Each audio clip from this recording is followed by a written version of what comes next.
Costa? Here. Ms. Sotelo? Here. Mr. Russell? Present. Ms. Falk? We have a quorum. Thanks, Melissa. The minutes of the September 14th.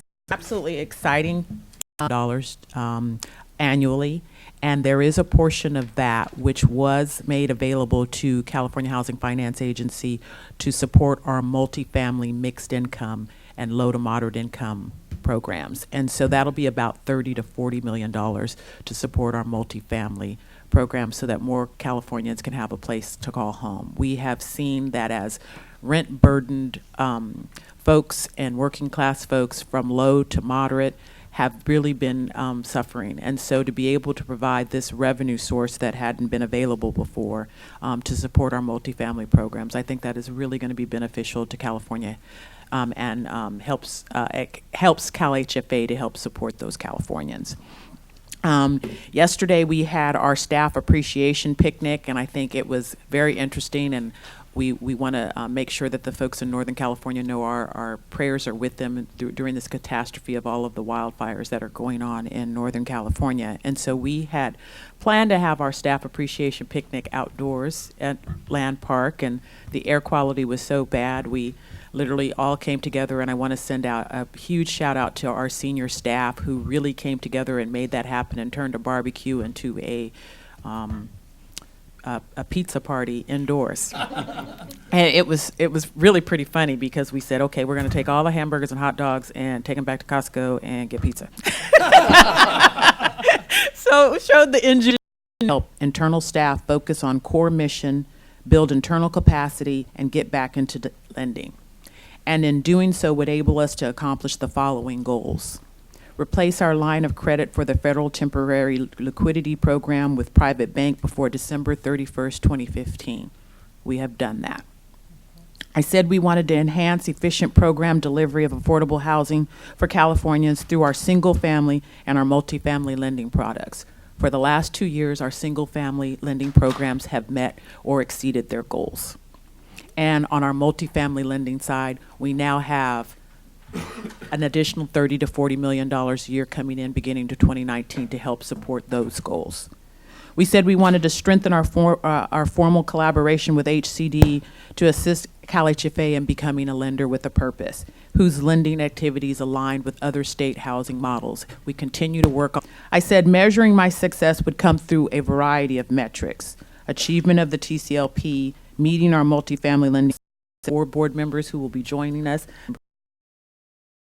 On October 18th, I will be in Washington, D.C. at the Fannie Mae Advisory Council, where I do sit on the Fannie Mae Advisory Council, and I will be chairing that meeting at the Fannie Mae Advisory Council. So with that, we'll be back here probably in November and December because we have a significant multifamily project pipeline, and we need to come back so that you all can approve some more multifamily loans. So thank you. That's all I can say is just thank you. But for something to go from our chair to the staff, really accident. It's by the hard work of all of the staff. And so I don't know what to say in it, but if there's something that could go out, I don't know if I can make. Aren't you doing it right now? I am, but I thought of something that goes out to all of the staff would be really nice from the chair. Is that something that could happen? I don't think we can actually do a resolution, right, or take action. So it's more of like A sense of the board. There we go. That's good. Good I'm thought, terrible Preston. with the Brown Act, so that's why I'm not looking that way. I'll reach out to Janet and see if we can't get something done. I just think it'd be great to kind of add on to what I totally agree that recognition of the staff's hard work is really important, and that appreciation event is great and team building, but they should also know from us that we also really appreciate what they're doing. Excellent suggestion. I'll follow up with that. Great, thanks.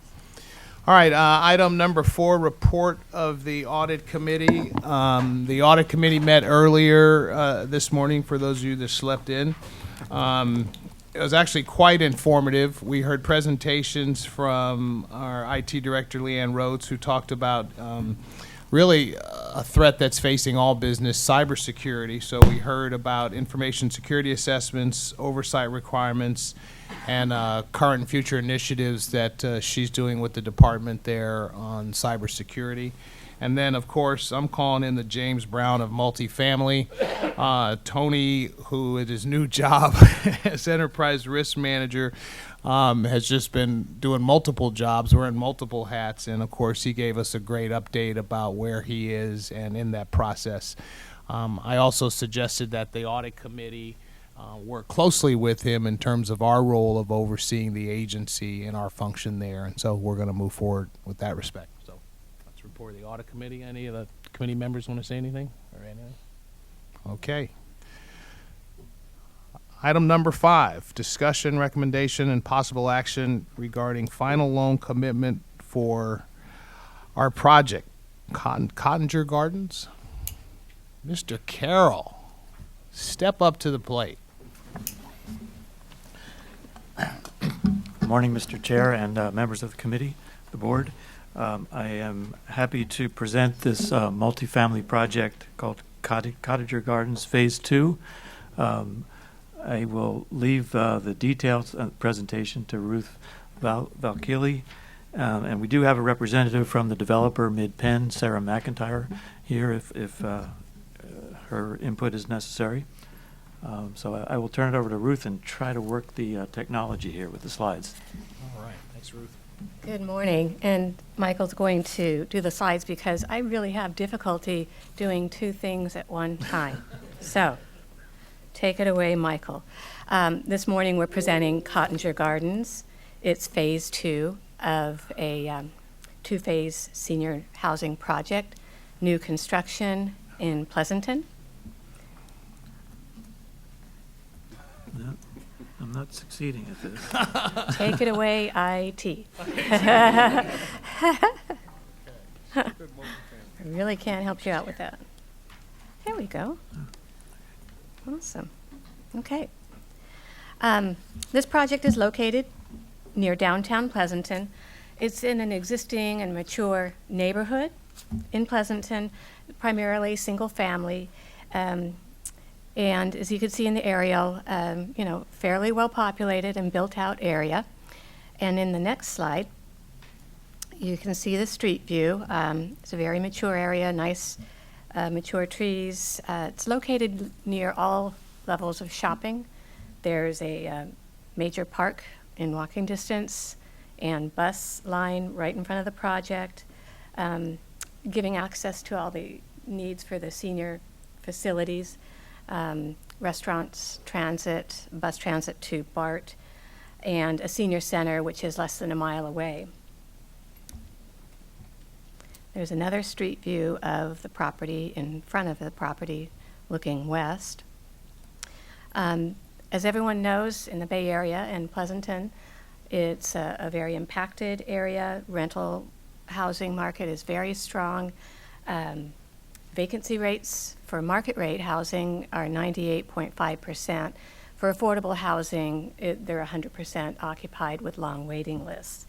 So with this new project, we're going to build 54 senior housing units in 5 buildings.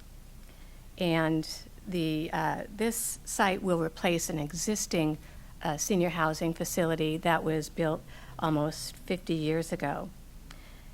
The property will be demolished and make way for the new housing, and will include 50 one-bedroom units and 4 two-bedroom units.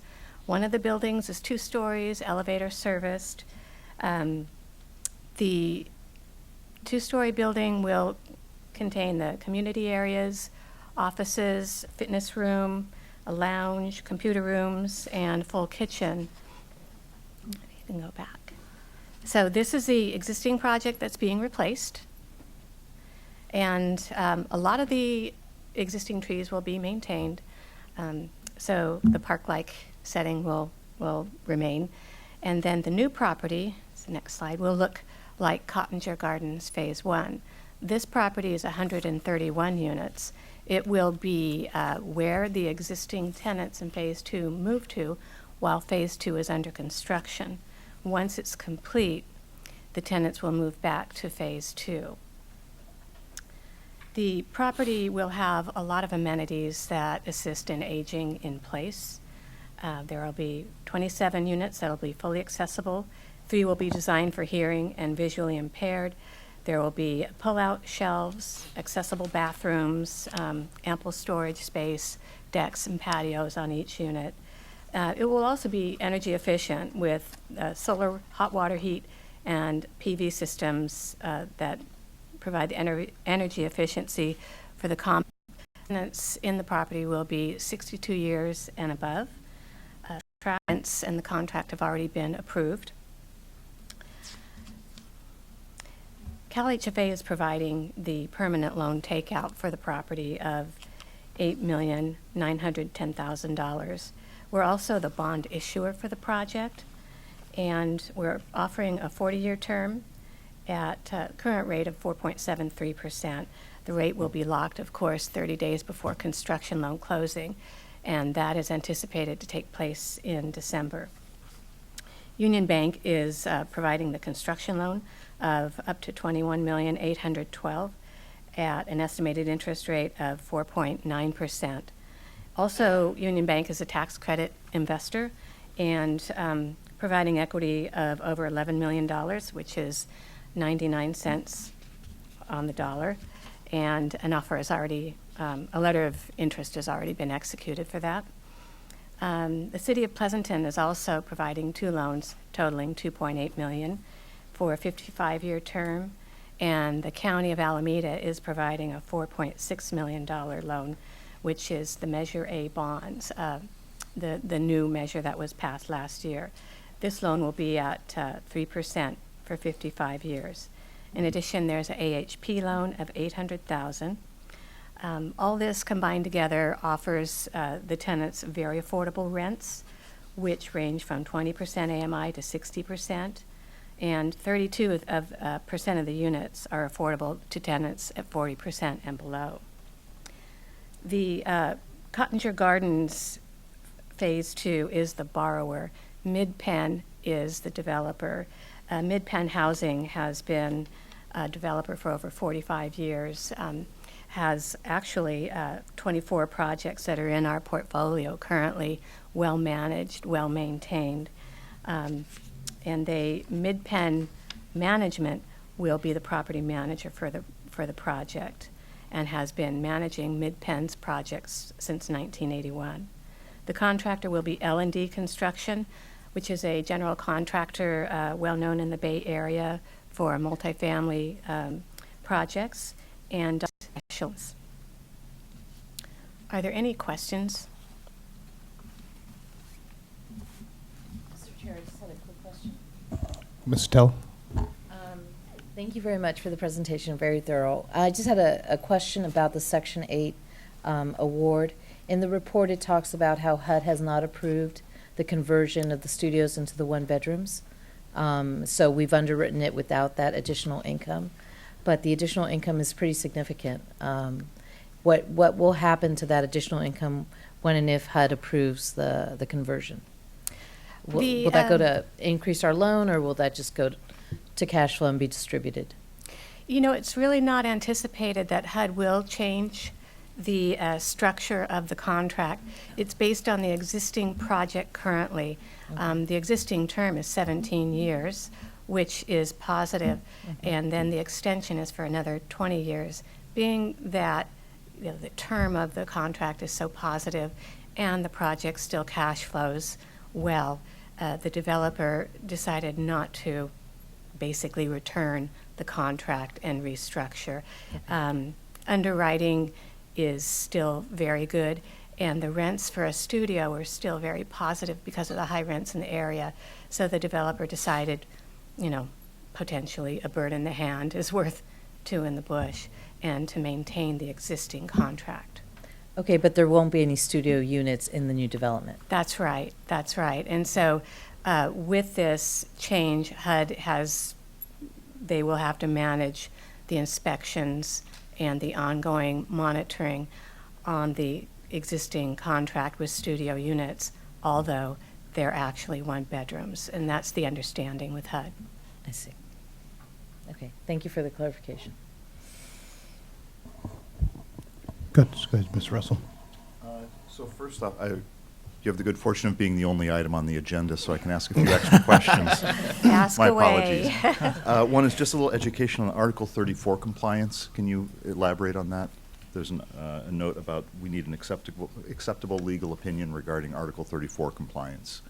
Being that the project is, over 49% of the project is restricted, then Article 34 compliance is required. And it's pending now. We plan to have the Article 34 letter stating the compliance prior to closing. So I'm familiar with, you're going to have to back up a little bit, because I remember the Article 34, we set new limits in San Diego, at least, if I'm remembering. Can you explain Article 34 for me? You're going to ask me a question that I honestly am not as versed in as others. I will ask. As others may be. Unless our general counsel wants to take a stab at it. My editorial report, it is based on racism and classism of the 50s that was it's somehow part of our constitution in the state that requires communities to approve the amount of low-income housing that goes into their communities. I think Article 34 should be removed. It is horrible. And so that's my editorial. Now we'll let the attorney actually say something about it, because I think that it's just not a... Sorry. No, I just had a conversation with a bunch of housing authorities about Article 34, because it does bother me about its genesis. Well, so I'm familiar with, like in San Diego, we did set that cap, so we raised the total. So we're exceeding the local municipalities cap? So let me ask a question of staff. Is this an existing unit that's being replaced? So was it already or is this completely new unit? This is a existing 40-unit property that's being replaced, and With how many? 54 units, so there's 14 new. 14 new units. Yes. So the way Article 34 works is if you're doing a low-income rent-restricted unit, you have to ensure that you have space that that community has voted. And so you keep track of the number of new low-income units to make sure that the community has voted to approve that those units can come online. And so what will have to happen is for these new units that are low-income regulated units, local government will have to check, just like San Diego went and got We new pre-authorized, authority, yeah. so you know that you have space for so many new units that are regulated. So this community will have to check its Article 34 authority to see whether these new units that are coming online fit within that Article 34 authority. Okay. It wasn't clear in there. We did work on the Article 34 campaign. We actually raised that limit in Yes. San Diego, so the next 20 years. That you have significant space. Okay. So since you're talking about the increase in number of units, could I raise an issue, and for maybe a future discussion, is we're very sensitive to costs. At 500 and something, 500,000 a unit plus, that's on the high end, but you're in an area in Northern California that is traditionally high cost. Looking from the outside to see a net gain of 14 units for the $30 million is could be seen by some as maybe not the best return. Were there not other properties where we could have yielded a greater return? Because we're losing 40 and gaining 54. So a net gain of 14. That could be argued by the newspaper editorialists in my town as being $2 million per net gain unit, right? 14 units. I think you had units that had reached their useful life. Didn't you say they were over 50 years old? Yes, they are. And I think, just from my point of view, to go in and do substantial rehab of this property, the cost per unit would be fairly high. The property is not as efficient as it will be energy-wise, and also the number of people that are served. So the property has some impediments to development. It's sloped in a way that requires a substantial amount of retaining wall work and releveling, site work, off-site improvements, energy efficiency. There's very specific issues relative to the construction that make it more expensive, not a little more expensive. But to go in and substantially rehab the existing property that's not so efficient makes less dollars and cents.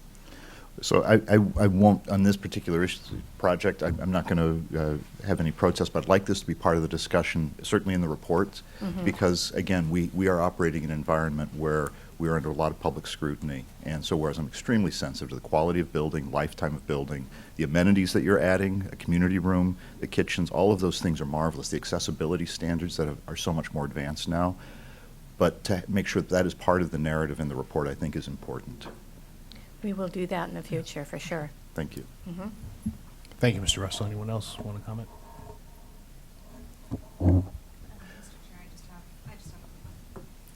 So thank you for the presentation. The property description talks about how the design allows residents to place and age, but it only specifies that 27 of the units will be fully accessible.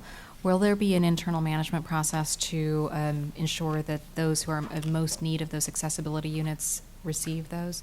Will there be a process where if somebody comes in at age 62, they are not provided with an accessible unit, and as they age, there's a process to rotate in? How will that work?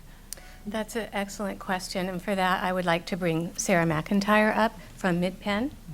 Thank you.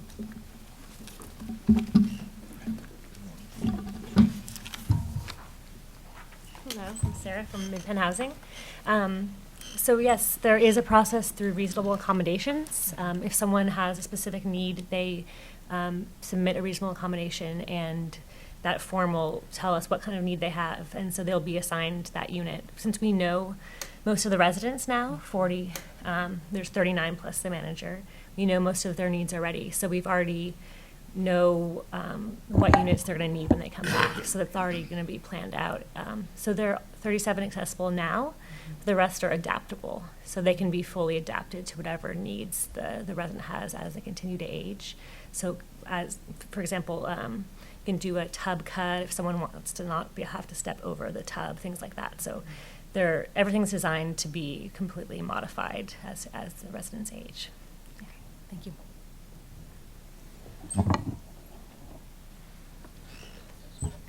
Good. So I understand that it's designed to make those changes, but are there reserves allocated to cover those changes as needed? Yeah, we definitely plan for that. And like I said, we're actually doing that right now because we know the residents. So there's already some units that already have roll-in showers. That was something that we actually changed because we've been having meetings with the residents for years. This is part of a task force, the redevelopment of the two properties for many years. So we've gotten feedback from the residents for many years and have incorporated specific design features into the units from the start. And as part of the relocation budget, we're going to be doing those cuts in the tubs for anyone additional units who need that. So yeah, that is definitely budgeted for.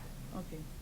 I only ask that question because generally the reserves have very specific requirements under them, and you have a lot of lenders who are watching how that money is going to be used long-term, including CalHFA. And I would hate for us to get 10 years down the line when folks of a certain age their needs begin to change. Going from 60 to 70 is a big difference, in 70 to 80. And that we then not have the ability to access those funds to make those changes. From a financial point of view, we are requiring capitalized reserves of $1,000 a unit, even on new construction, and then annual replacement reserve deposit, so that we build the reserves over time for these kinds of uses. Good deal. Thank you. Good. Ruth, thank you. Any other questions from the board? Is there a motion to approve? Motion to approve. There's a motion. Is there a second? Second. There's a second. Melissa, roll call. Yes. Mr. Brown? Aye. Ms. Gallagher? Yes. Ms. Gunn? Yes. Mr. Gunning? Yes.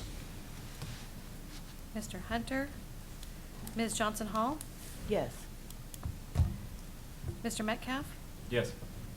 Mr. Prince, Yes. Ms. Von Koch-Liebert, Yes. Ms. Sotelo, Yes. Mr. Russell, Aye. Ms. Falk. Resolution 1723 passes. Awesome, thank you. Thank you. Thanks, Ruth, thanks, Michael. Discussion of other board matters, any issues the board wants to talk about? Great. Is there any public testimony? Good, seeing none. We'll see you here in a month. We're adjourned.